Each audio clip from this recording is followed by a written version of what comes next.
Coming up this morning on the Dattitude podcast. Oh, yeah, we're going to have some fun. After losing to Arkansas on Sunday night, the LSU Tigers find themselves in a must-win tonight in the Baton Rouge Regional Final against a daunting SEC opponent. Wait, what? They lost to Arkansas Little Rock? You mean the same team that used to get its ass kicked by UNO when they were in the Sun Belt together? The same team that's 6 games below 500? Okay. How did that happen? Well, we'll ask Advocate and Times-Picayune sports columnist Scott Rabalais this morning, and Gabe Henderson has something to say about the Baton Rouge Regional as well. We can also glean from LSU's loss on Sunday night just how impressive LSU Shreveport's 59-0 run to the NAIA championship actually is. We'll talk about that. And what about the Saints? They'll resume OTAs this morning with 2 more sessions scheduled before the mandatory minicamp next week. So we'll open and we'll close the show with Saints. And of course, your comments. We're not going to completely cheat you out of Mono E Monday. We got so much to talk about. Let's cue the music so I can take a breath and we can kickstart the week and kickstart the month for that matter.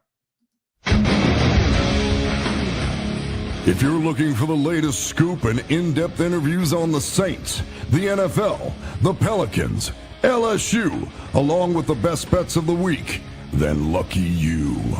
Along with high-powered, in-the-know guests who cover our teams, Jim Derry brings plenty of Dattitude. And he'll always tell you the way it is, or at least the way he thinks it is.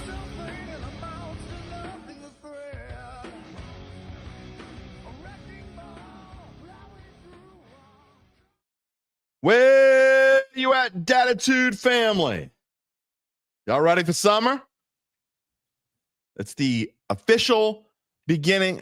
See if this makes sense. It's the official beginning of meteorological. I didn't even say that. Say that 10 times fast. How about just say it once correctly? It is the start of the the weatherman's summer or weatherwoman's summer, whatever. Which is always stupid. It's like they in their head, summer starts in June 1st. In the real astrological world, summer starts June 21st to 22nd. Whatever. I'm already like verklempt. Let's just end the show. I mean, this is just ridiculous. LSU loses to Little Rock, and I can't say meteorology. I can't say anything.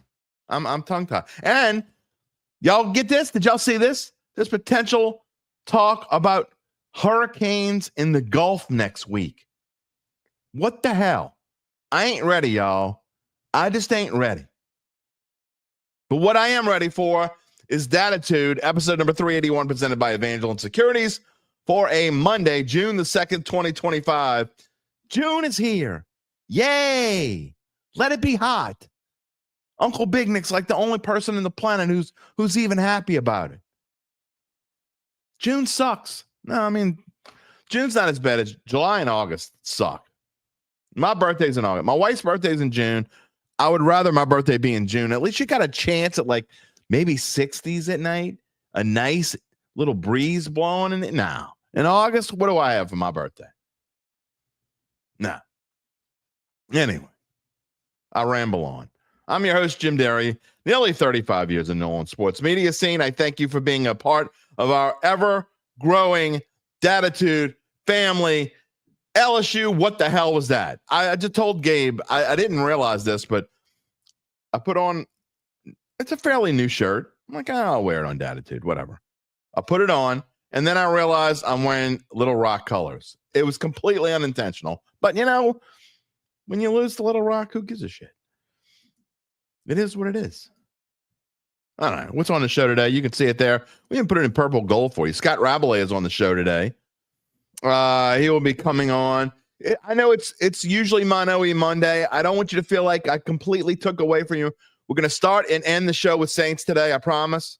Talk about Kellen Moore. Can he be the key for the quarterbacks? Luke Johnson wrote a story on NOLA.com this morning. I find it very interesting. Want to go over that. So, again, we'll start and end the show with Saints. We'll have your comments throughout. If you want to talk to Rab, you know how to do it. Type in your comments. You can be a part of the show, whether you're watching on Facebook or YouTube. Type in your comments. We'll show them. Most of them, not all of them. Some of y'all are y'all get out of hand sometimes. But we show most of them. And if you haven't already done so, please subscribe to the Dattitude YouTube page and smash that like button. As my daughter says, smash that subscribe button, whatever the hell that means. If you give us a like, they say that it helps the algorithm. I've told y'all this. Me and Algie not getting along. I got an email over the weekend. By the way, if you want to email, jderry@theadvocate.com. Also on X at Jim Derry Jr. Got an email over the weekend. I was talking about my haircut. Y'all like my haircut? I let it go a little bit. I usually shorter after a haircut. But Rick from Plano, Texas emailed me. He said it's TV hair. TV. I'm like, I think it's internet TV hair. There's a difference between internet TV hair and I'm not a TV dude. I know I've been on TV a lot lately, and it just goes to show you how desperate we are here in the New Orleans area. I've been on TV a lot lately. Too much. TV hair? At least I still got it. Hey, at my age, when you still got it, when you got this, I mean, look. Yeah, give you a close. That's not what this show's supposed to be about, but there ain't a lot of gray in there, pal. I'm pretty proud of that. I mean, it's gray on the sides and in my beard, but at my age, when you still got, I'm just saying that is definitely where we're at today. We'll see where this show's off the rails already. This is how we're going to start June. Good morning, Charles Mangus. Where you at? Hope we don't have another Stony Brook. Oh, come on, man. Last night sucked, but we're not going that far. 11 walk sucks. Get them out your system. Get them out your system. Good morning, Teresa. UBN. Why in the hell am I? See? He noticed. When Little Rock called. It just happened. I'm telling you, it just happened. Gerard Semino, good morning. Apathy. Happy Cap Relief Day. I didn't even think about that. June 2nd, the post-June 1 cuts. Who's I didn't even notice. Did anybody get cut? Usually. And I know you're being sarcastic. Yeah, it's exciting. Who's going to get cut? I don't think I even noticed. I mean, I was watching baseball. Maybe it'll happen today. I don't know. Did anyone important get cut? I don't know. Gabe, did anyone important get cut? I don't think so. It just goes to show you all that June 1, post-June 1 crap. It's always overblown. Roy Steyer, good morning. He's been betting the under with LSU all weekend and doing okay. What's my prediction for tonight? In my best Clubber Lang voice, pain. That's my prediction for tonight. I mean, come on. Does anybody, I'm probably not supposed to say this. I didn't think they would lose last night, but does anybody realistically think that LSU is going to lose? I mean, I don't know. Breaking news, sort of. Lions center Frank Ragnow is retiring. That is a huge blow. Gabe Wright says a huge blow to Detroit. That is a huge blow to the Lions. When you lose your center, I don't know. Daryl Romero, great show. Good morning. How do you know? Daryl, I love you. Thank you for being a part of the Dattitude family. How do you? Today's show could suck. I mean, it has potential to be awful. Not as awful as LSU last night. I don't think it would be that bad. Just saying. But I appreciate the comments. Mark Satanovich, can Southern Miss beat the Miami Hurricanes in the Hattiesburg region? Well, I would hope so. They should be the favorite, right? I mean, they're home and they're the national seed. I don't know if they're the favorite or not. It should be. Of course they can win. Rocky, good morning. Robbo, your favorite show. Well, thank you. You can only get Jesus to raise the saints and Lazarus from the dead. Oh, man. What else we got here? UBN can't talk about other people's hair. Robbo says he's 78. God gave him the big haircut. My grandfather had a full head of hair when he died at 92 years old. So there's that. Texas is gone. And Mark Satanovich, I must break you. Exactly. You got Clubber Lang, Rocky 3. What do you predict? Prediction for the fight? Pain. And then you got Ivan Drago. I must break you. Either one. They both work. As we go forward here this morning, talking about, I do want to get in, and I put it in the title there, in the title slot on today's show, because I'm not going to spend a whole lot of time. I'm trying to get LSU Shreveport coach Brad Neffendorf back on the show. We're going to see if we can get him on the show for Wednesday. I want Koki Riley on the show. Also want, I'm going to try to get Brandon Mooney from Loyola. Dude hit almost 400 for the season. Loyola had its best run in baseball ever. NAIA World Series in Lewiston, Idaho. No, but it was won by the LSU Shreveport Pilots, who finished it off Friday night. And as UBN texted me this morning, he's absolutely right. It goes to show how hard, I mean, not hard, it's ridiculous, okay? Hard is beyond, I mean, it's kind of like when you win the World Series of Poker and there are 10,000 people in it, and your name is someone, you never got heard of. No one ever heard of you before. Like, think of some of the people that have won the World Series of Poker. If you're a poker fan, you never heard of them, whatever. You go through this run to go 59-0, okay? You not only got to be good, but you got to be lucky, okay? 59-0. LSU Shreveport was down early in that contest against Southeastern of Florida. On Friday night, they were down twice. They found a way to come back. They found a way to win it. Would it have been the same? This is a question I would like to ask Coach Neffendorf. Would it have been the same had they lost Friday, been 58-1, and then won the championship the next day, finished 59-1 and champion? Would it have been the same? They wouldn't have been talked about on ESPN? Probably. Maybe it would, because you end a 58-game winning streak. I have no idea. That's a question I want to ask Coach. I mean, seriously, 59-0. I mean, they won games earlier in the season. I don't know, 42-0. The same football.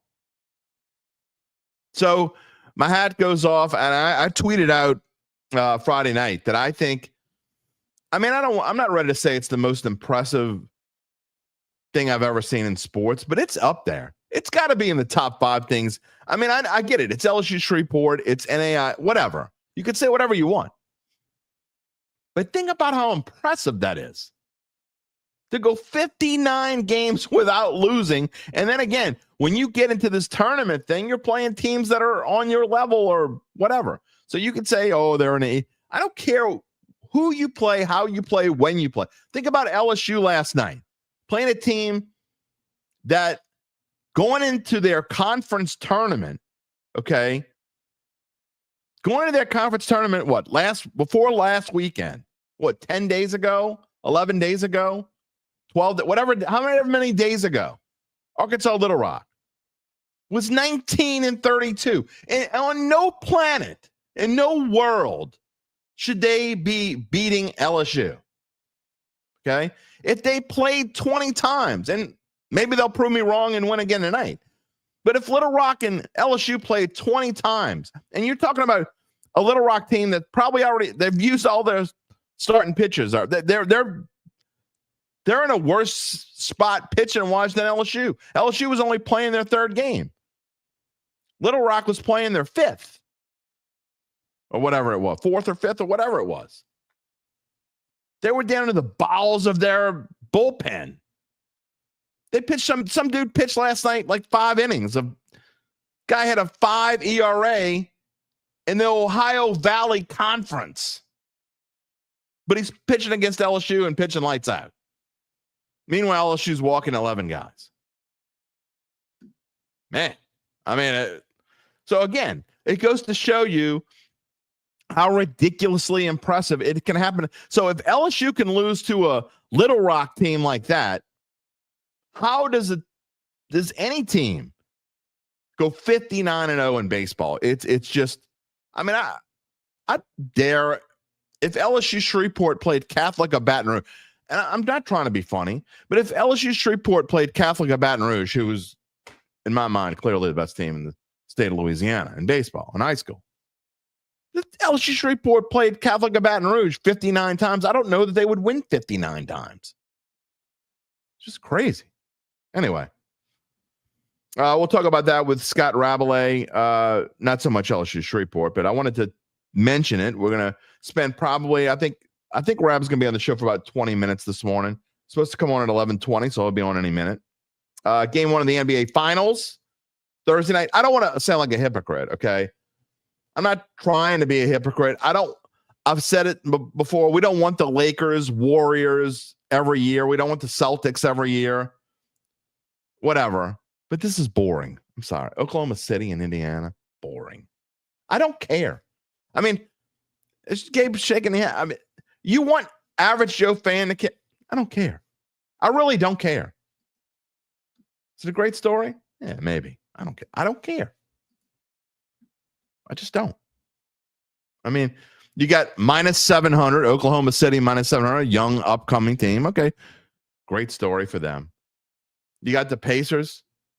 It's the Pacers. I don't know whether, I'm probably going to be offensive to two states in this show today, but Indiana cares. Boring.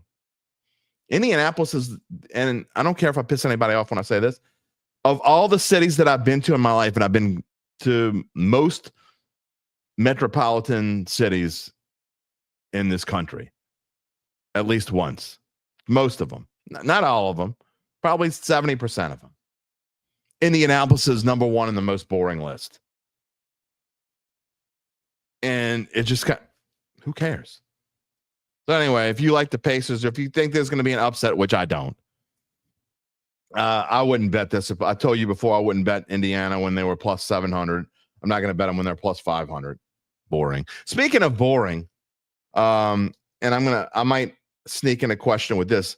Scotty Scheffler. I know y'all don't care about golf, but look, this is impressive. I got to throw this out there. Speaking of boring, Scotty Scheffler is boring. UBN got mad at me the other day when I said Scotty's making golf boring. I mean, Scotty Scheffler's man, and like, what about Tiger? No, Tiger wasn't boring. Tiger was fun to watch. Tiger was like pump. Yeah, Tiger would kick people's ass, but he'd do it with flair. Scotty just doesn't have a whole lot of flair. But here's the stat of the day before we move on. Because I lied about saying we're going to start the show with Saints. We probably are going to go straight to LSU because Reb's already in the green room, and I've already spent too much time with this open here this morning. But Scotty winning the Memorial. He now has 3 wins since May the 2nd. Okay, now that's an incredible. That's incredible in golf. That's insane. Okay, to have 3 wins in a month is insane in golf. Okay. But you want to know what's more insane? He has the same amount of wins as the Colorado Rockies. Think about that for him. I mean, all these weird things we're talking. LSU Shreveport's 59-0. Scotty Scheffler has 3 wins in a month. And the Colorado Rockies have 3 wins in a month. I don't know what the hell's going on in sport. And we got the most boring, Gabe's going to shake his head again before, the most boring NBA Finals before we get to it. I don't care. Tell me who wins after it's over.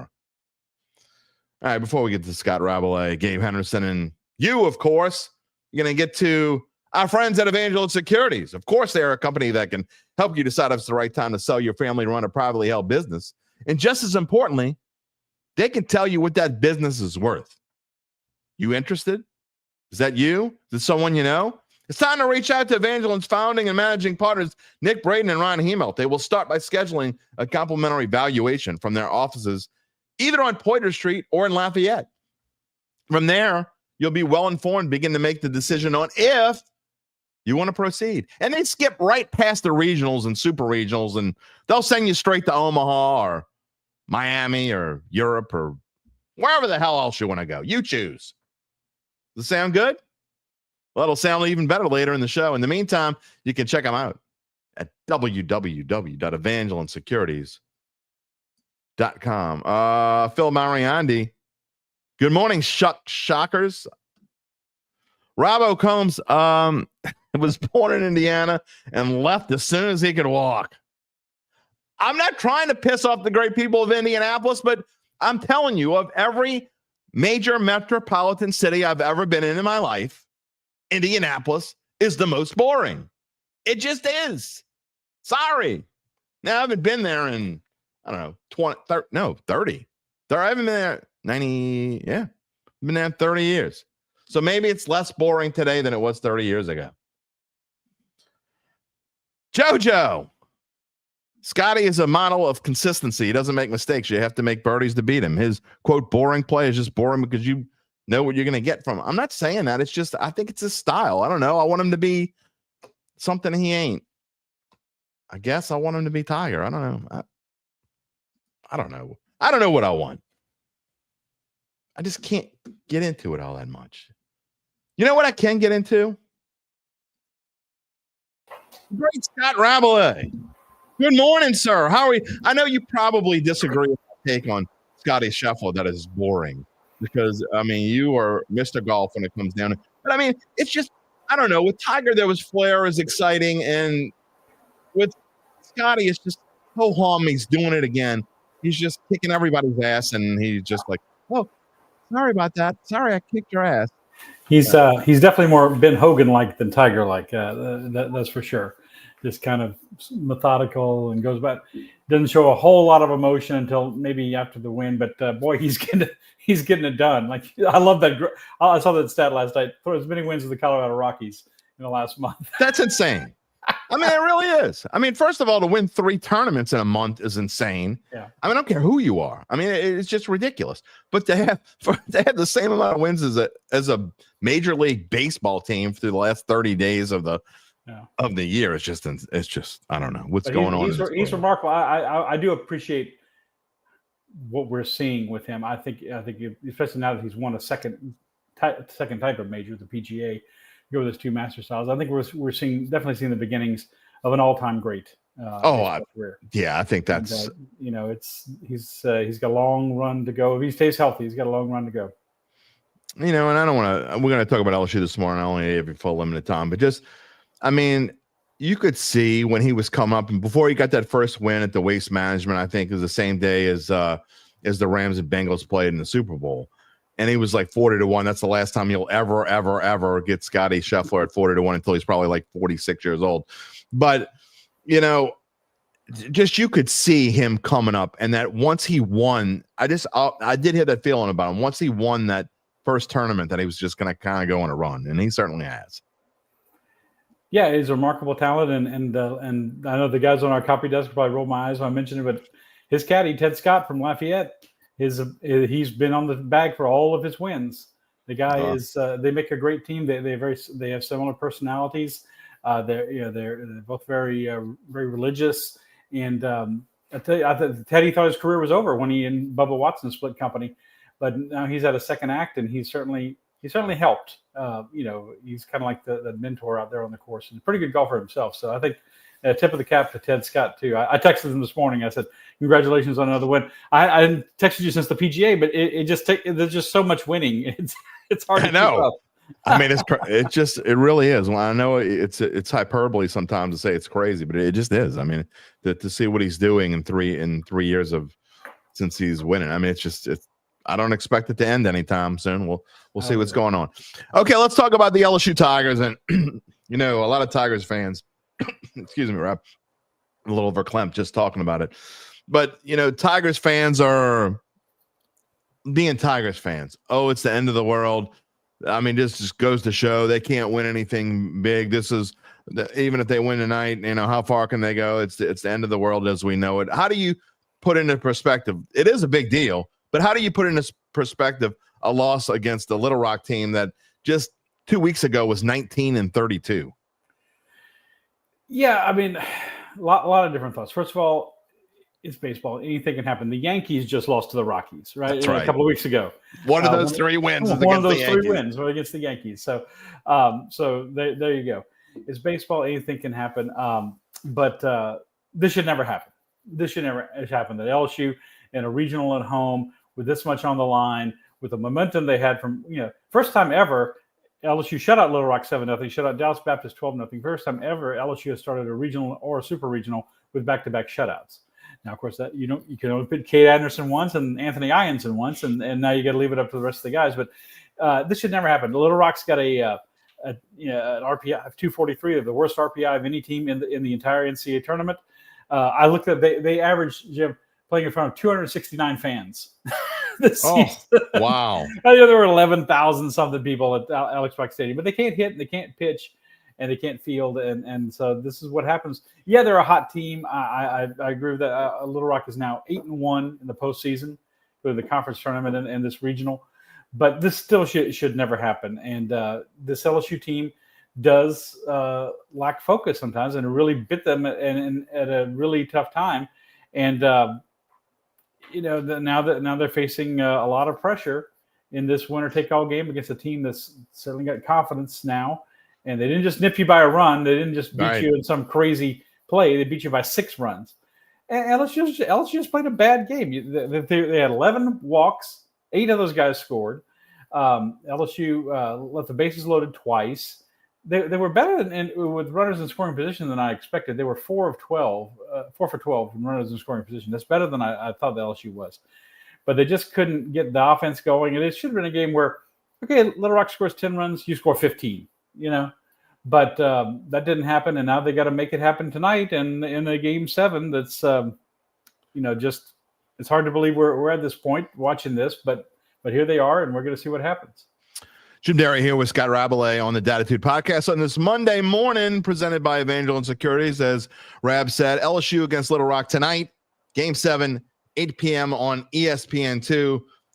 And Ben McDonald sound thrilled that he had to do another game. It's been interesting, Rab. But look, is this kind of a microcosm of where this team is, Rab, or is it just okay? Let's just see what happens going forward.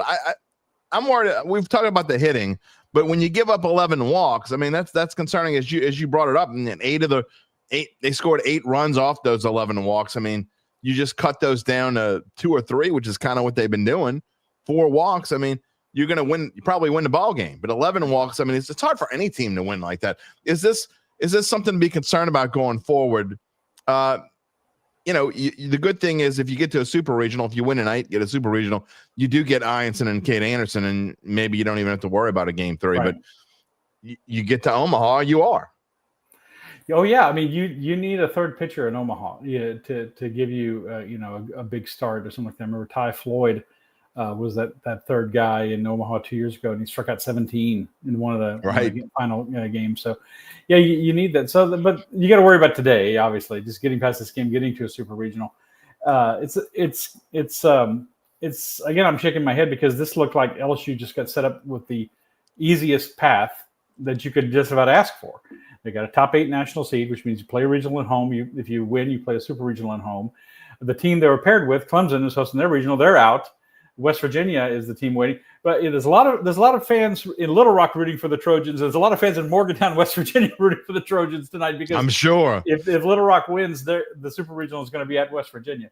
But yeah, this team, I've seen this team a couple of times, Jim, just lose that focus. Or I think they expected to be playing Dallas Baptist. I think they might have been more focused and more honed in if they were playing DBU, which is a 41-win team. They were the number 2 seed in the regional. But I've seen them do that a couple of times. I remember the Arkansas series, huge series here, late in the season. LSU won the first 2 games, run-ruled Arkansas, who is an excellent team. They could win the national championship. Run-ruled them in the second game. And the third game was kind of like, we've done enough. You can see the focus was quite there. They lost 7-4, but it was like, hey, you won the series. You would have taken 2 out of 3 against Arkansas going in, no problem. SEC tournament. They squeak out a game. Remember, they bring Ianson out of the bullpen the first time. Yep. They squeak out a game against Texas A&M, was playing for its tournament life. Texas A&M did not get in the tournament. And then they get Ole Miss the next day. It's like, it seems like we've done enough to clinch a national seed. You could kind of tell. It seemed like that was the body language. It was 2-0. Only time this year they've been shut out. So yeah, you've kind of seen these performances crop up from time to time for LSU. There's no room for that anymore. I mean, you put yourself in position now to have. This would be the worst postseason loss in the history of the LSU baseball program if they lose tonight. Even more than Stony Brook. even more than Stony Brook went on to the World Series. I mean, Little Rock is at some point they're going to turn back into a pumpkin, right? Yeah, either tonight or God forbid next week. I mean, but yes, yeah, I mean they have to. Yeah, so Stony Brook was a little better team, and that was up there. That was a shocking upset. I remember Coastal Carolina came in here and won, but the Super Regional, but they went on to win the national championship in 2016. So this would be. They also turned into Coastal Carolina. Also turned into since then they've been pretty darn good, and now they were a national. They're a national seed. Yeah, they're super. They advanced last night. So look, it's LSU's. Let's say it too. LSU is not the only team that's suffering. Right? Number 1 overall seed Vanderbilt is out. First time the number 1 seed did not make it to a regional final. Number 2 Texas is out. Number 7 Georgia is out. Yeah. Oregon State is on life support. Oregon went 2 in barbecue in their regional. They were like the 12th. Ole Miss almost got knocked out. I mean, it's there's a lot of that going around, and but this is where we're going to see is Little Rock going to be Wright State, which can say, hey, we didn't make it to the Super Regional, but God, we did this incredible thing. We beat Vanderbilt on their home field. Or are they going to be the Super Cinderella of the whole tournament and make it and anything can happen in a 9-inning baseball game. So that's the position LSU has put itself in, facing huge pressure. They're still a big favorite. Joe, I don't know if you looked this up. You mentioned it. I was just listening to the local radio guys. They said LSU was a 7.5-run favorite last night. Does anything like that ring a bell? It's funny because I didn't even look at it. It's like, why even look at it? It's, I mean, I didn't even, you just think it's going to happen. One of my friends who is a regular is on this show every now and then, call him Uncle Big Nick, but we were going to go last night and we decided, let's just go to the Super Regional. And now, like I told him, I'm really glad we didn't go last night and see that last night, So hopefully they'll make it to the Super Regional. But look, this pitching staff is as good as the top 2 are with Ianson and Anderson. Rab, is there any regret? And I hate to second guess Jay Johnson because almost every decision he's made for 4 years has been right. But do you think there's any, if you go back in time, like, is there any regret to start Ianson in game 1? Maybe you throw out, whoever in game 1, and then you save Cade Anderson and Ianson for games 2 and then potential game 3 championship game. Yeah, I mean, that just doesn't seem to be his MO. Remember LSU was in a similar spot to start the regional 2 years ago against Tulane, who I don't know if they had a losing record, but they didn't have a very good record. And he threw Paul Skeens, and everybody's like, "Why are you throwing Paul Skeens against this little team?" I mean, no offense to the Green Wave, but I mean, they just weren't in LSU's. Yeah, they were the 4 seed. Yeah, and LSU beat them, fairly handily. Though a friend of mine's son, Brendan Lambert, got a home run off of Skeens late in the game. I was like, well, he'll live on that the rest of his life. Yeah, he's like a Hall of Famer. Yeah, I hit a home run off of him in the NCAA tournament. But yeah, I mean, there's plenty of reasons to second guess. I think the biggest thing last night is why didn't you start Case and Evans or Zach Cowan? They both Evans is the only one who started. He started 3 games. Cowan's coming out of the bullpen a lot, but 3-1 with a 1.96 ERA for Evans, 3-3 for a 2.38 ERA for Zach Cowan. And so you can second guess that, but once they got behind, he wasn't going to waste one of those guys. Yeah, and it is a kind of a drop off. It's got obviously Ianson and Anderson are way up here. Right. You have another shelf down here with Evans and Cowan, and then you kind of have another plateau with a lot of their other pitchers, but enough to get the job done against the 243rd ranked team in the country. On your home field with a regional on the line. I think Jay Johnson. I want to say I think Jay Johnson is an excellent coach. I think he's done an excellent job. He's got a national championship already. I think he overthinks things a little bit too much sometimes, and maybe last time they were pressing a little bit. They started pinch hitting pretty early in the game. Koki Riley sitting next to me. He's like, yeah, the pitch hitting. It's only the 5th inning. The pinch hitting for this guy, pinch hitting for that guy. But they're going to play those guys tonight and write them out and try to hold down a hot Little Rock team that scored like 40 runs in the last 3 NCAA tournament games. Carl Dunn says he's trying to keep him on their rest and rotation, which I understand. But sometimes when you say, we're just going to keep we're going to keep on. We're assuming we're going to win this whole thing. Sometimes that when the upsets happen, it's almost like you let ego flow in a little bit too much, and you don't take. And I'm not saying they're doing this, but I'm saying sometimes it can be perceived as, we're just going to do our thing and we're going to win this thing anyway, so who cares? And you look back and you say, maybe we should have changed something. I hope we don't have to look back after this is over tonight. Well, you could have easily started. You could have easily started Case and Evans Friday against Little Rock, come back with Anderson or Ianson, and had Anderson or Ianson tonight. Last night. Yeah. And it would be over. I mean, they wouldn't have beaten them. Although again, LSU only scored 4 runs, so you could lose 5-4 and have a pretty good night on the mound.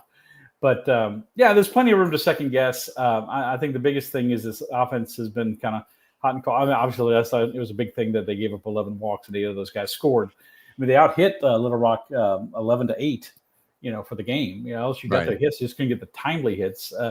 And then, you got some holes in the lineup right now. Michael Braswell hitting at the bottom of the lineup. He's not hitting like 208. They subbed for him. And Jared Jones, again, I just heard that he's hitting like 217 in the last month of the season. He's got 2 hits in the regional, and one of them was this flare to right field early in the game last night. And LSU scored 3 runs in the first inning that could have been caught for the same price. So it's that's a big concern if you do go forward, getting him back on the beam. But it's a hard team to pin down, Jim, because they really is. They look great coming off the bus. They've got some great talent. I mean, Ianson and Anderson could maybe both go in the first round. Derek Curiel could be a first rounder eventually. Jared Jones is going to be a pretty high draft pick, I would imagine, coming out this year. And then they have some inexplicable losses, like last night, or getting ruled by Northwestern State earlier this season, which didn't make the tournament either. And you kind of scratching your head and like, why did this happen? Why they just kind of lost their focus?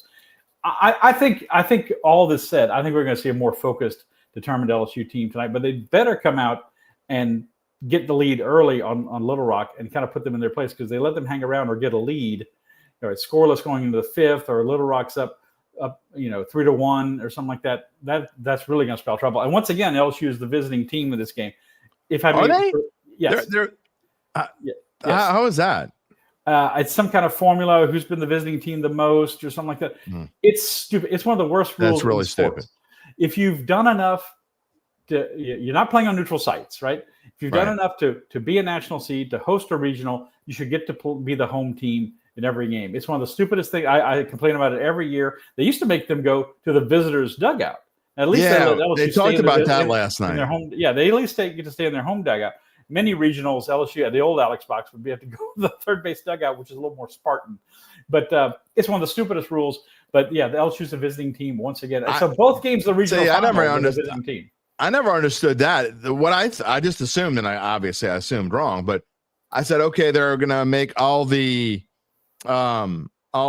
national seeds, they'd be the visitor in the first game, and then if there is a game 7, then they would just be the home team. To me, that would make the most sense. You should be rewarded for being the number 1 seed of your regional. I'm okay with being a road team last night, but they shouldn't have to be a road. That's absurd.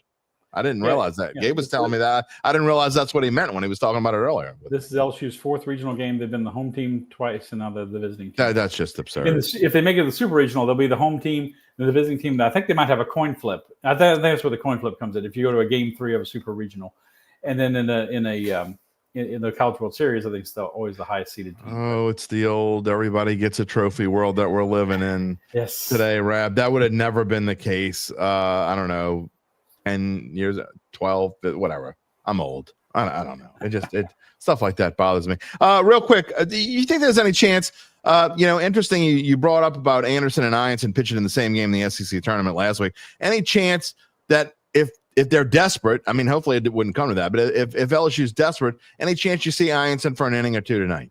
I've thought about that a lot, Jim, and I think anything's on the table. You got to advance, right? You got to win, and he comes in with that breaking ball. I mean, he throws hard. I mean, he throws a lot of fastballs too. He throws 96, 97, like everybody seems to these days, right? Except for the Little Rock pitchers, right? Anybody throw over 91, but he's got that wicked he's got a curve and a splitter and a slider. I don't know. I know a slider is hard on your arm, but anyway, I think anything's possible. I've thought that. Then what does it mean for him starting in a super regional? Well, he certainly wouldn't start Friday. Yeah, if you play Friday. Yeah, well, then you would go to Anderson. But then they might start on Saturday too. Yeah. I don't think we know at this point. It might be a Saturday, Sunday, Monday super, or a Friday, Saturday, Sunday. So yeah, I think it's possible. Not Anderson, but I think I could see seeing, Anderson for 3 outs. By the way, we did a post-game show last night with Zach Ewing, who does a great job, and he was set up in front of the Little Rock dugout, and he said they were in there after the game. The coaches are going to the different pitchers like, "Can you give us 3 outs tomorrow? Can you give?" They're out of pitching. One guy pitched both games yesterday. Royal, he pitched like 2/3 of an inning against DBU, and he came back against LSU, and they took him out very quickly, mid count actually. But, I saw that. Yeah, I thought it was just a ploy, honestly. But they're strapped for pitching. The guy who started the game last night had ERA over 10. That's only 2 points higher than your ERA. My ERA is not good, Rab. It's really, really bad. UBN says if LSU can't hit the pitching, doesn't matter. And you know what? I actually disagree. I mean, I think LSU can, if they can get good pitching tonight, you can win a super regional on pitching alone because of who they have. I really think you can.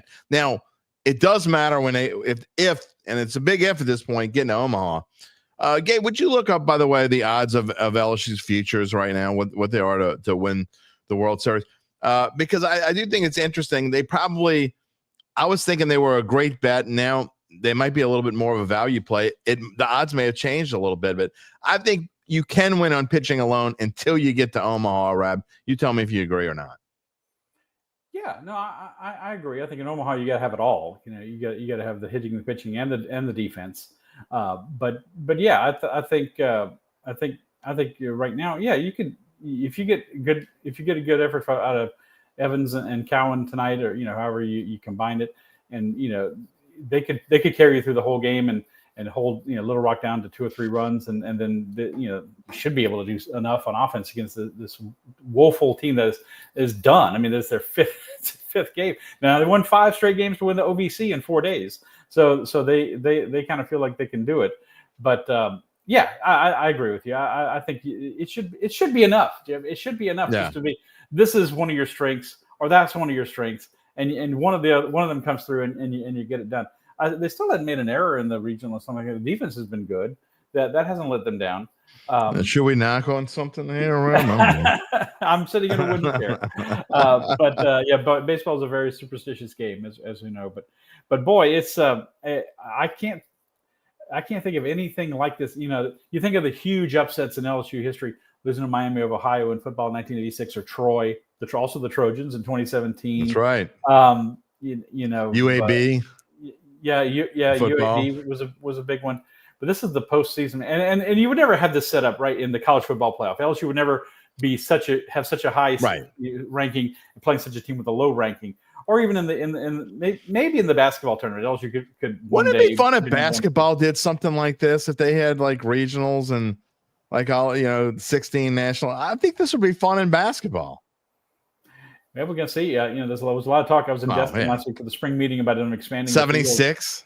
76 teams, and they didn't seem opposed to it. They didn't come out. Reg Sankey didn't make a ringing endorsement, but more. Let's expand it more. Everybody's got to get it. Everybody needs a trophy. Everybody needs. It's gonna end in the basketball tournament. It's gonna end in like May. I mean, it's just ridiculous. They can't get enough. Lastly, real quick, before I let you go. Well, first of all, you're not sweating tonight, right? I mean, you think you feel good. I think they come back much more focused and get some good pitching and some timely hitting, and they should win. I've just seen LSU do this too many times when they've just had their backs to the wall, and this team seems to need that a little bit. They put their backs to the wall and they come out with a good effort against a team that really should be out of pitching. I don't care how hot they are. It's you're so much better than them. You got to do it, but a lot of pressure. You talked about 7.5 run favorites last night. Tonight, value, they're 5.5 run favorites tonight. I think they whip them. big. Yeah, I would take that. I would take the -5.5. And an answer to this is not a value. I don't know if it's worth betting or not, but to win the national championship, LSU currently, according to Gabe Henderson, is +340.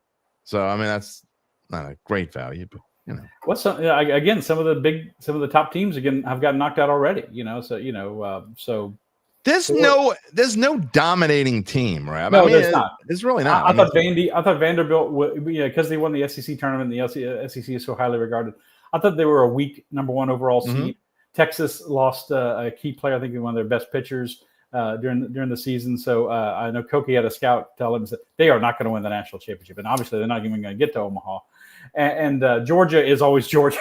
Georgia flames out very often in the postseason, and it's just look to a small degree. There's more parity in college sports across the board, and so it does get a little tougher every year to win. It's much different from the Bertman days when there was only a handful of schools that took this seriously. A lot of schools take college baseball seriously now, and it shows on the field and in the tournament. And I wouldn't be surprised there's only 3 national seeds, top 8 seeds make it to Omaha. Wouldn't surprise me at all. Yeah, well, it's different than 2 years ago. LSU about this time, I think it was plus 200. So there was a feel that LSU was going to win the national championship, and they did. And last year, I think this time Tennessee was something along the lines of like plus 120. They were almost even money. So this year, Arkansas is the favorite at plus 310, which goes to show it could be a real interesting Omaha, Rab. I think, whoever, whether it's LSU, whether it's not going to be Little Rock, whether it's LSU or West Virginia, I think that it could be one of these teams that no one's, and LSU's obviously people talking about, but I think it could be a fun Omaha and maybe a team that we're not expecting to win this whole thing. Very much so. It looks like you said, there's just no super team like Tennessee last year. Yeah. They're like, well, they're the best, clearly the best team. There's no team that looks like that this year. So yeah, it makes it fun overall. Unless you're the fan of one specific team. Right. That's getting beat or on the ropes at this point. So well, we'll see what happens. Rab, thank you for joining me on short notice on a Monday morning. I wanted to get someone from our team and our perspective here at NOLA.com, the Advocate, and Rab, you were perfect for that. And I thank you for taking my invitation here just a couple hours ago. My pleasure, Jim. And I certainly feel like I owed you after the horrible audio situation we had at the Masters. I still don't know what happened there. You handled it very well. Thank you, Rab. Right. We'll talk to you soon. Okay. Great Scott Rabalais, everyone, here on the Dattitude podcast. Presented by Evangeline Securities on this Monday morning, a Mono-E Monday, except it's not Mono-E Monday. It's, I don't know, it's multiple, it's all kinds of people. This Rab, Gabe Henderson's about to come on. Lots of, so it is me and you and everybody else. I don't know, what the hell am I talking about? I have no idea. You know what I'm going to tell you real quick? Before we move on to Gabe, I got something important to tell you. I will not fumble this, I promise you. Because we told you earlier, we were letting you know more about how Evangeline Securities can help you figure out what your family-run or privately held business might be worth and whether it's time to sell and whether it's time to move to Omaha. Okay, we were kidding about that. No one really wants to move to Omaha. Sorry, Omahans.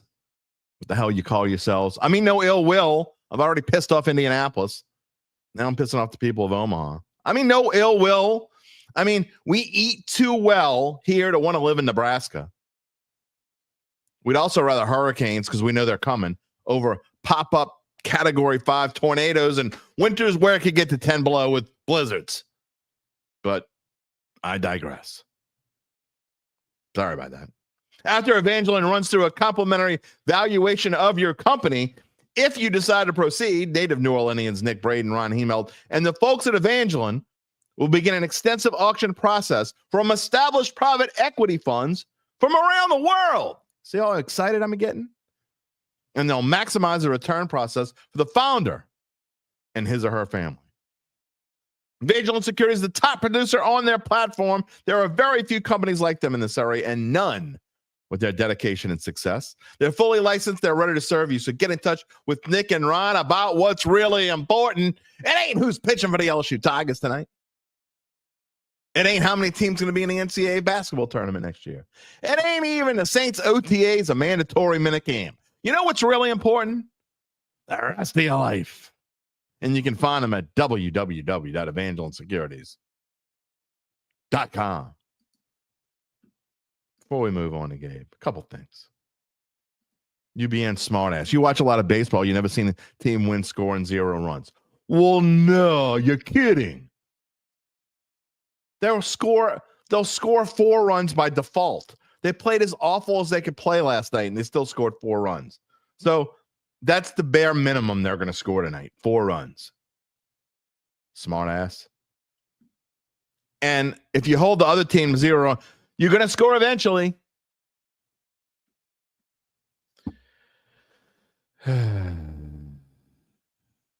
Sigh. All right, let's move on. God, some people, my own friends, sometimes they just try to piss me off. Just be a jackass. You know who's not a jackass? Well, maybe he is. Who knows? Are you going to be a jackass today, Gabe Henderson? I don't think so. All right. Some people at Arkansas Little Rock might call me a jackass. Cares what they think. They're not watching our show anyway. You know, what's up? I just kind of wanted to echo what Rab said. I saw him tweet about it earlier, and I had already been thinking about it. I completely agree with him. To make LSU a visiting team at all, never mind in a do or die game, in their own regional, is one of the stupidest concepts that I can think of. I'm going to say this. I'm like 50-50 with you. First of all, it is highly asinine that they're a visiting team tonight. That makes 0 sense. I mean, you're getting rewarded because you get to stay in your own dugout and you get to sleep in your own bed and whatever. But the biggest advantage, after a home crowd, the second biggest advantage is being able to be the home team on the field. And so I agree with that. I don't have as much of a problem with a team like Little Rock or whoever fights their way through the losers bracket. And if you're going to play, basically you got to beat a team twice. I'm okay with them being the home team in the first game. Yeah, I don't have as much. I love it. No, but I'm with you on. It just makes 0 sense that LSU's not. I didn't know that it was some kind of. It's an advantage to Little Rock. What is. have they done to earn an advantage? Sure, they won last night. LSU won the first game, but here's the thing: by LSU hosting the regional and getting a national seed, that is an advantage that comes with it, being the home team. Did it happen last year? I'm not 100% sure, but tell me if I'm wrong. It was either last year or it was within the recent past where I think LSU benefited in a super regional. Like the third game is like a flip. Now that we talk about, I think LSU is the home game in that third game last year, which makes no sense. No, it doesn't. North Carolina should have been whoever's the home team. It should be home team is the home team in game 1. Then they swap it up for the second game, and then if there's I don't think they should swap it at all. But I don't have a problem with it in an elimination game for the team that's coming out of the losers bracket. But tonight, there's absolutely no reason for it. I agree with you wholeheartedly on that. What's your thought in it? It's done. I agree with you on that. And look, for tonight, and you've been following this. You've been following LSU baseball as close. You're as much an LSU baseball guy as anyone, including as much as the beat writers even probably. But what is your thought on tonight? I mean, I think you're even more than I mean, I'm not worried. I think you're even less worried than I am, and I'm not really worried. I'm not worried at all. LSU is going to win this baseball game. I mean, I kind of even like the -5.5 runs. I think they're going to kick their ass.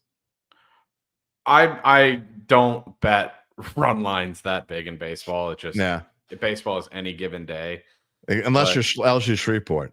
But here's the thing. Rav's already detailed. Little Rock has no arms for tonight, which sometimes we've seen like in the MLB. Sometimes when you have these bullpen games, sometimes those games are the best for you. But this team truly has no arms left. I mean, they're not. All due respect to Little Rock, they're not a very good team. It's like Rocky says. Their pitching is in trouble. They have to pitch their first baseman. Ianson in case of emergency. And by the way, Charles Mangus agrees with you. They're playing their own state, and they definitely should have some sort of advantage. But yeah, I think LSU is going to score like 15, 16 runs tonight. I really do. I think they're going to have a broad. They're going to be I focused wouldn't and go pissed. that far. I think it's a comfortable win, though, and here's why. LSU's played 60 games this season. Do you know how many times they've lost 2 or more games in a row? Well, it can't be many, but I know that it's happened It twice. has.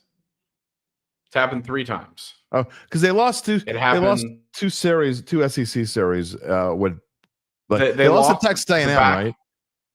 No, they lost the back 2 at Texas. Texas, okay. They lost games 2 and 3. They were swept by Auburn.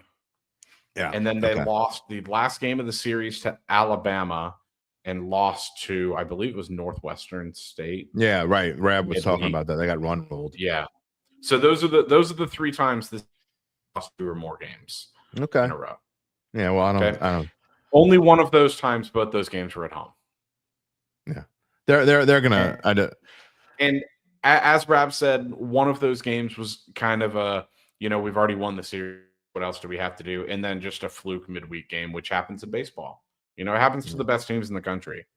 That's why I saw people earlier talking about like, oh, which team wants it more tonight? It's not about that. That's such an overblown narrative. I guarantee you both teams want to keep their seasons alive. Yeah, I wasn't ever a fan. LSU's just too talented. There are cliches that I use. There are definitely cliches I've used. And look, it's funny because when being a play-by-play guy, before I was a play-by-play guy, 11 years ago, I used to like scream at the TV. That's the dumbest cliche. And you find yourself, sometimes you accidentally say them, and then you realize when you're calling a game, you say them, and you're like, God, I wish I wouldn't have done that. There are some cliches that are okay, but there are some that are really just flat out stupid. And who wants it more is one of the dumbest cliches on the planet. So here's the thing: do you have anything else on this LSU game before I transition us naturally there? No, because no. So here's the thing: the only sport really that you can say that the team that wants it more cliche isn't overblown in is basketball. and that's because they actually have stats for that. They have the loose ball stats and all of those just hardworking, just gritty stats. They have them. So basketball is the one. And then just to kind of finish us off, your NBA Finals take is horrible. It's horrible. I get it. Okay. It's not boring. I don't care. I don't care. It's not the 2 like most talented teams in the league. This is going to be a fun series, and if you like basketball, you should watch. Because I'll let you tell me what happens. Because these are 2 of the best offensive teams in the NBA, and Oklahoma City might be one of the best defensive teams ever. They are by all the metrics. And I agree with UBN. 8 p.m. is way too late to start a game on a Monday. But they've been doing that. Yeah, they've been doing it because it's a weekend. It's not a good start time for a Monday. Started at 7. It's all about the television. But the NBA Finals are going to be so much fun because you've got 2 high-level teams who thrive in transition. They move the ball quickly. Their offenses are fun. Sure, Oklahoma City's a huge favorite, but these games are going to be fun.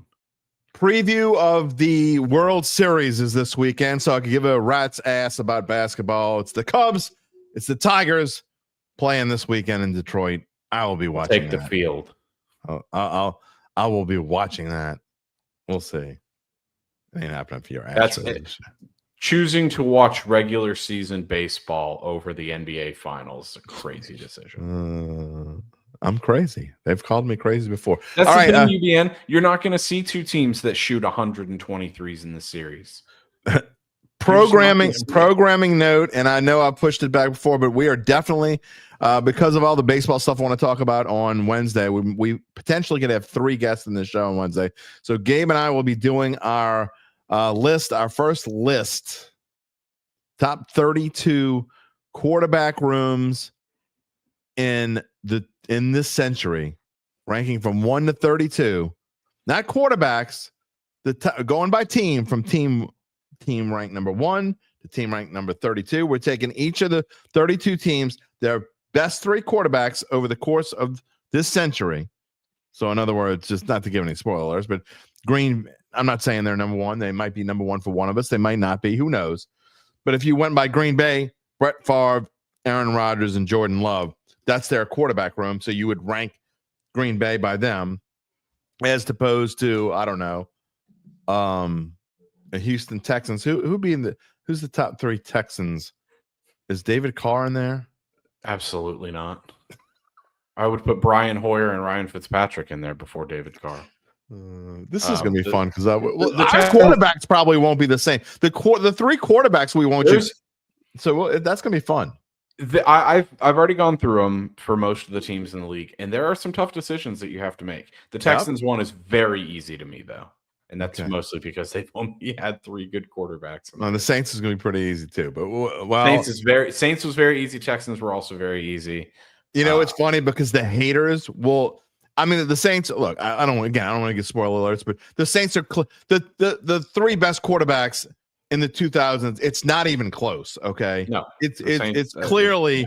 I mean, Drew Brees obviously number 1. He's the number 1 quarterback.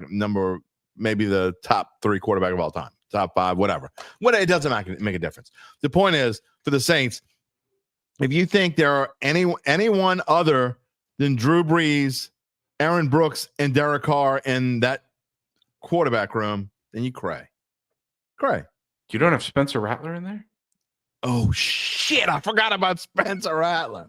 Hold on, I gotta do. I thought about playing it off as I gotta do some scratching out.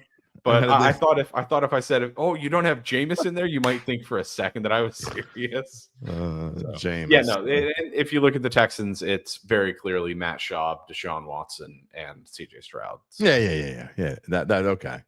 It is. Anyway, the point is we're gonna have fun. That is gonna be Friday's show, and that's all we're gonna be talking. I mean, I'll probably touch on Saints to start, but I mean, let's face it. They're OTA. They're gonna be finishing OTAs. They're the mandatory minicamp starts a week from tomorrow. A week from tomorrow. So I think we're not even going to have a show next Monday, by the way. I think we're going to take next Monday off. So I think we have, I think we have 6 shows left before vacation after today. We have Wednesday, Friday, then next week, Wednesday, Friday, and then the following week, Monday, Wednesday. And then both you and I are taking a little bit of a hopefully break. LSU baseball will still be playing through most of them. Hopefully. So if they're still playing, I'm not going to take off if LSU's. We'll see what's going on with all that. But anyway, we will talk to you on Wednesday, and then Friday, I'm looking forward to our list. It should be a lot of fun. Sounds good. All right, see you later. Gabe Henderson, everyone, here on the Dattitude podcast, presented by Evangeline Securities on this Monday morning. Let's get to Mono-y Monday. If you got Saints comments, now's the time. Let's see. No regular season. See, apathy.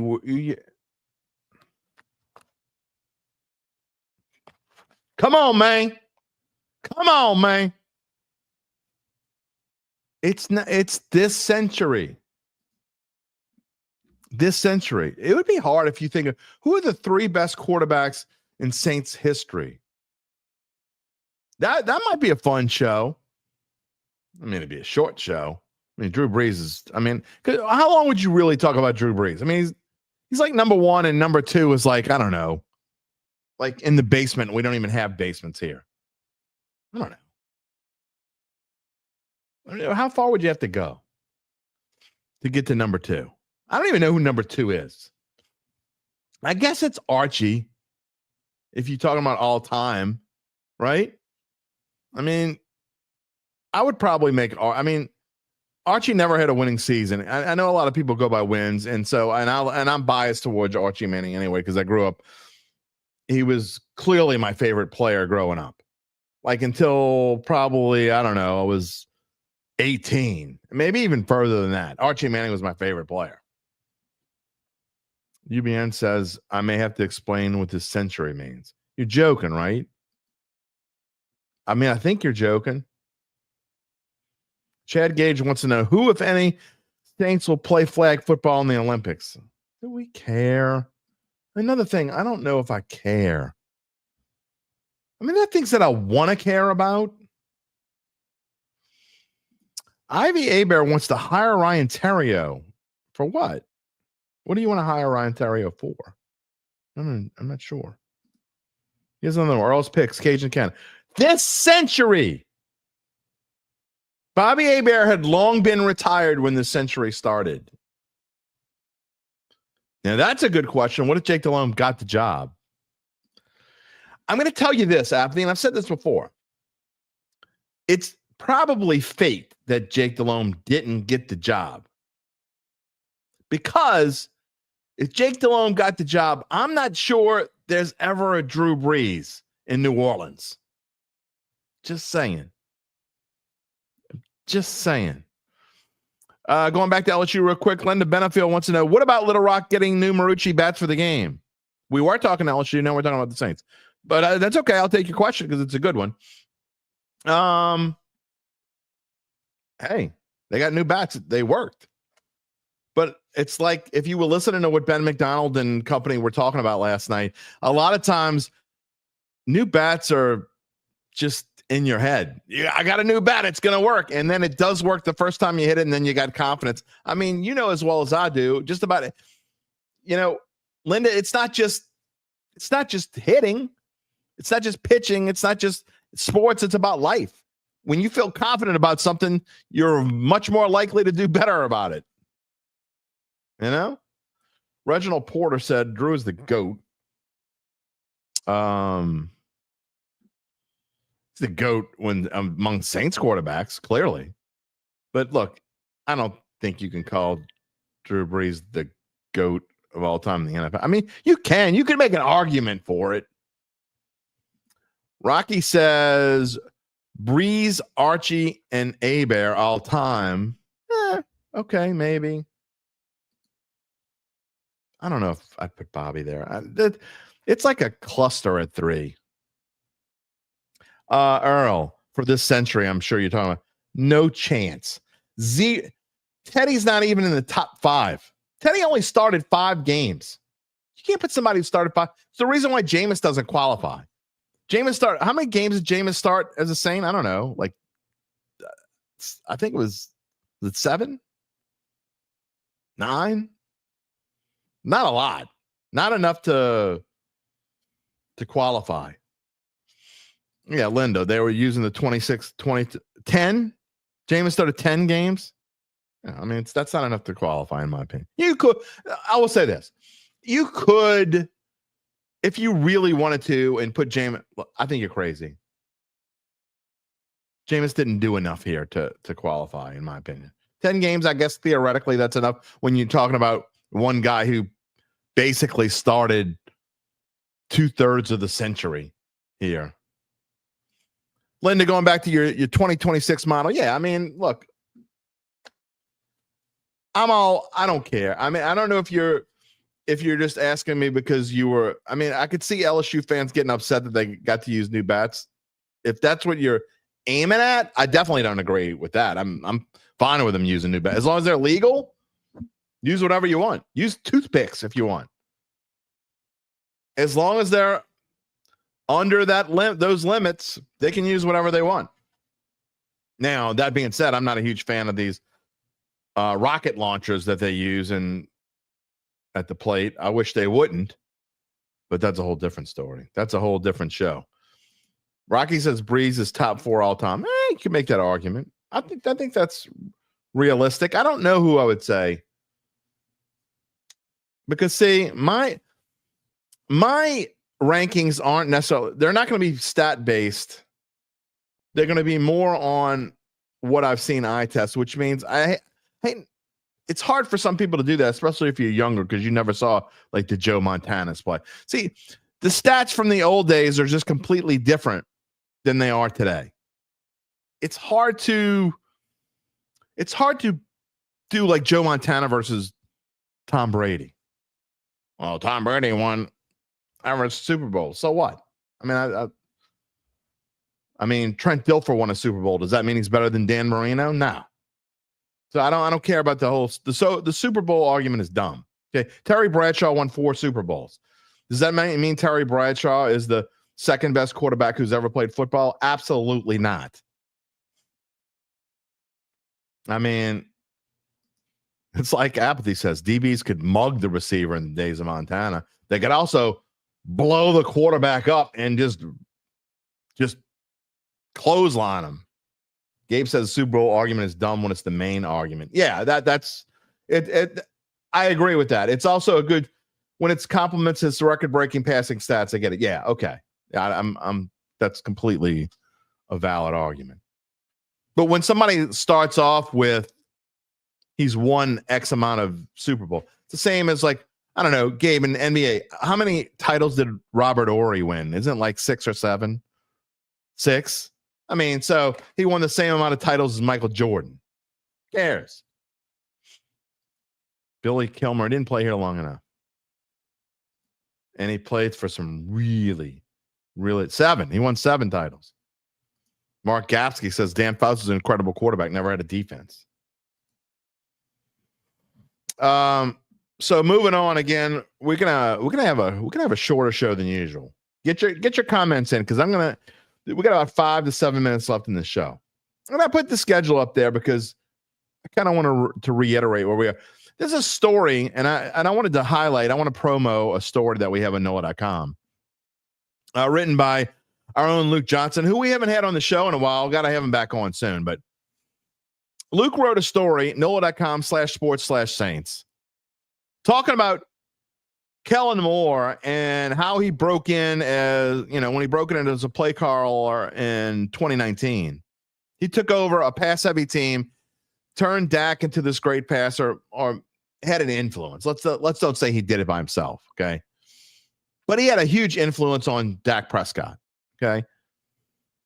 Then when he went to the Chargers, they played a similar kind of offense, but maybe helped take Justin Herbert to a different level. And then when he went to Philly, he was completely fine running run-heavy offense. Saquon Barkley, one of the league's best offensive lines, no question.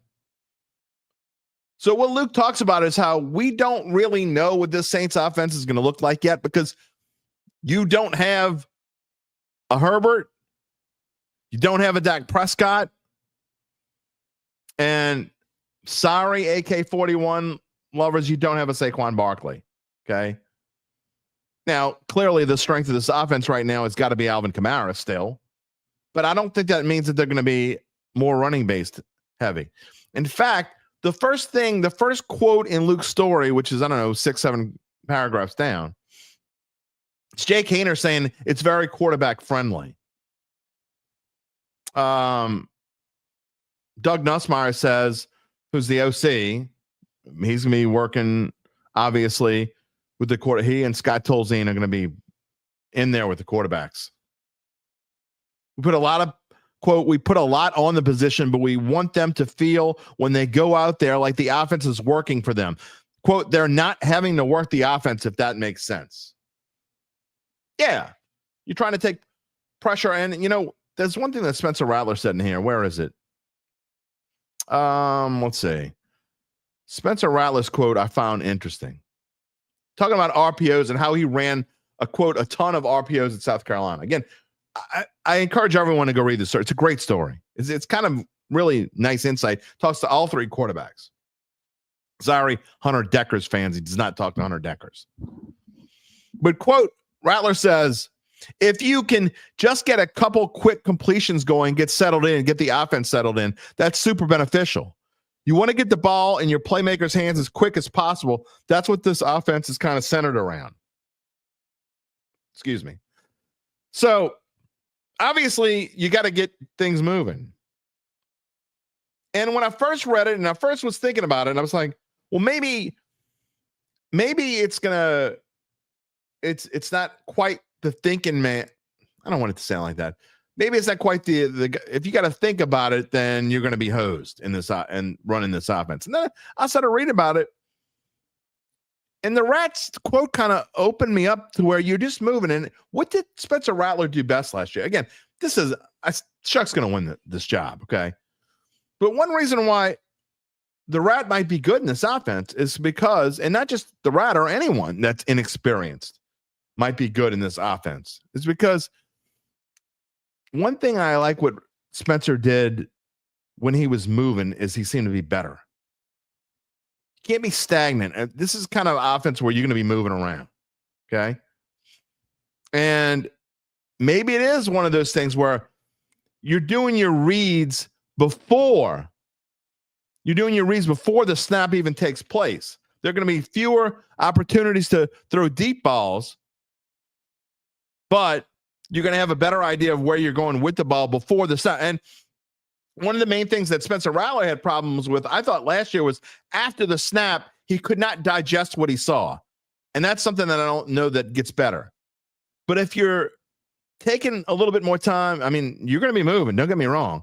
But if you're looking at it and you're like, okay, that's what this offense is designed to do, to go to fairly have a good idea of where you're going with the ball before you snap the ball, that could be different. Mark Gapsky says John Fratello has the Saints as the 12th best offensive line. I think that might be reasonable. That might be a little high for me. Rocky wants to know, Shuck will get the start. He has no doubt, but does Rattler get some design snaps? Oh, I think there's no question about that. I think that even though Shuck is going to, I don't have any problem saying this. I think barring injury, it is a long shot that anyone else but Tyler Shuck is the starter. And I mean a long shot. But that being said, I think almost certainly you find ways to get Spencer Rattler involved. I definitely do find a way to get him in there. And I'm talking about regular season. I'm not talking, of course you can see him in preseason. But I absolutely think you're going to find ways to get him involved. You'd be silly not to. Should. But I also, and again, I encourage you to go read the story. Maybe we'll talk about it again on Wednesday briefly. I don't know, but I want to get your opinion. I also want to read in that there are some ties that Jake Haener has to Kellen Moore that I found interesting. Will that lead to, does Jake Haener have a chance to make this team? I mean, we've been assuming he's going to get cut. Now, if they go, I still don't, at this point, I don't think they're going to sign a veteran quarterback. I just don't. I've been saying that I think they should. And I said it on Inside New Orleans Sports with Eric Asher. I'm going to be on his show again this afternoon at 4:35, I think. If you want to listen on 106.7 The Ticket here in New Orleans, you can also find it online. Going for about a 20-minute segment every Monday. But I found it interesting. If you read into the story, there are a lot of ties that really helped Jake Haener, including, and this is not the only tie, but Kellen Moore's brother was an assistant coach at Fresno State, helping coach Jake Haener when he was there. We'll see. Final comments here this morning. Chad Gage, you could build Rat's trade value doing that if you wanted to look at option if Shuck works out. The problem, Chad, is I just don't. Yeah, it's great in theory. There is almost zero trade value right now to Spencer Rattler. It's not zero, but it's as close to zero as I think you can get. Yeah, no one's interested in trading for Spencer Rattler right now. I mean, is it possible that you build something up? Yeah, it's possible. I doubt it, seriously. You got to get realistic. I mean, if the Rat has a really nice preseason, okay, and the Saints still go with Shuck, does that make Spencer Rattler tradable?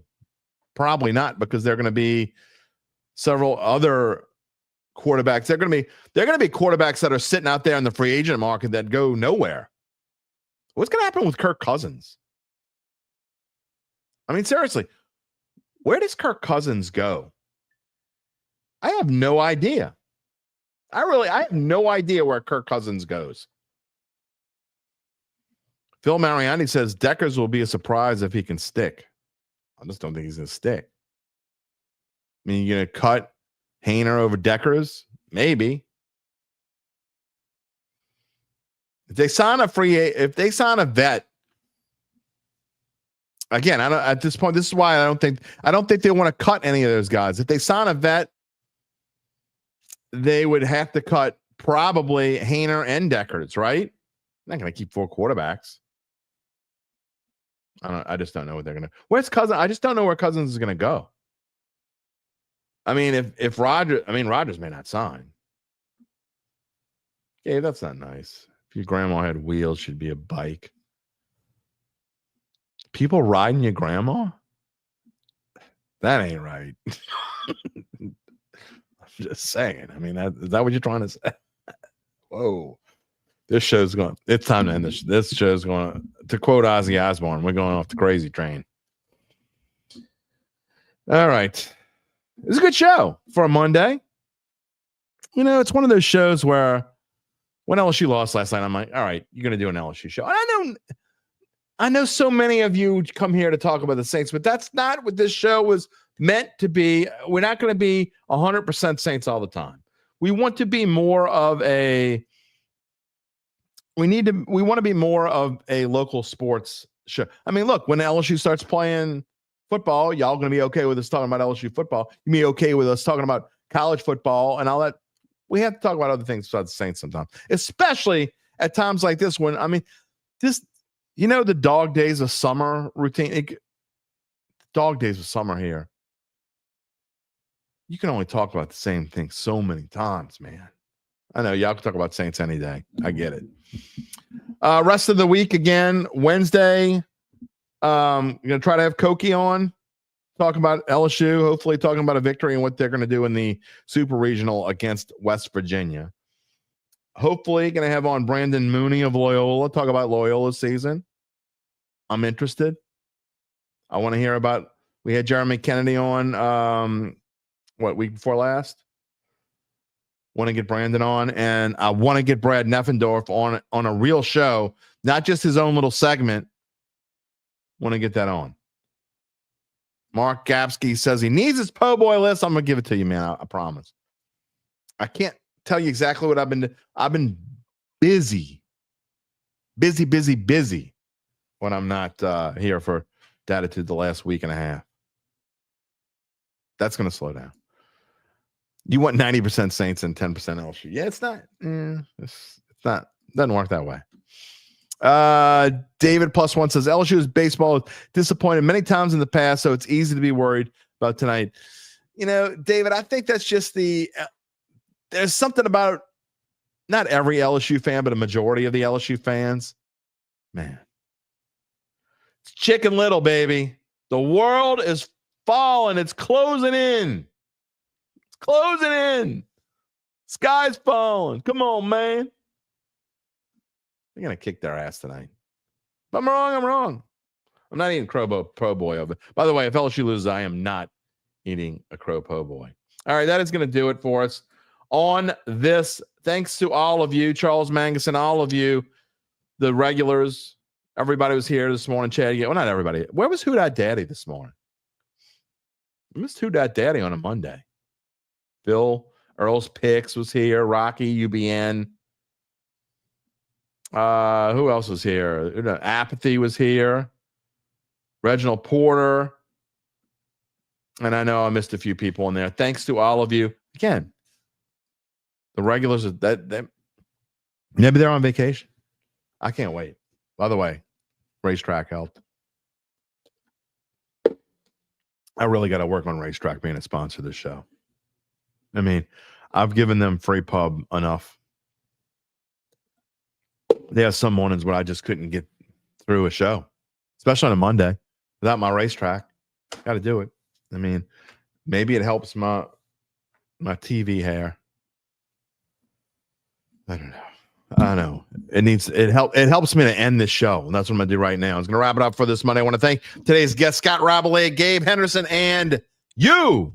You are a guest. If you have not subscribed to the Dattitude YouTube page, what are you waiting for? If you haven't, give us the like, smash the like, click the little bell to receive notifications when we go on the air, which is normally every Monday, Wednesday, and Friday at 11 a.m. Central Time. But hey, it helps to click that little bell because right now something might happen. We might go on the air live at a weird time, and we might not go on the air at a time we're supposed to go on because it's the dog days of summer. Who the hell knows? So click the little bell. Be a fan. Be part of the Dattitude family. Subscribe on YouTube. Hopefully it'll be Cokie Riley. Hopefully it'll be Brandon Mooney. Hopefully it'll be Brad Neffendorf. And if we get 2 out of 3, you know what Meatloaf used to say? Y'all all know what he used to. 2 out of 3 ain't what? We'll work on it. You can also find us wherever you get your podcasts, including Apple, Spotify, and many more. And find a replay of the show, as always, on NOLA.com/sports. Want to give extra love. Thanks to Evangeline Securities for being the title sponsor of the Dattitude podcast. Everyone have a great couple days. We will have no fear. We will see you on Wednesday. Take it easy, my friends. If you're looking for the latest scoop and in-depth interviews on the Saints, the NFL, the Pelicans, LSU, along with the best bets of the week, then lucky you. Along with high-powered, in-the-know guests who cover our teams, Jim Derry brings plenty of Dattitude. And he'll always tell you the way it is, or at least the way he thinks it is.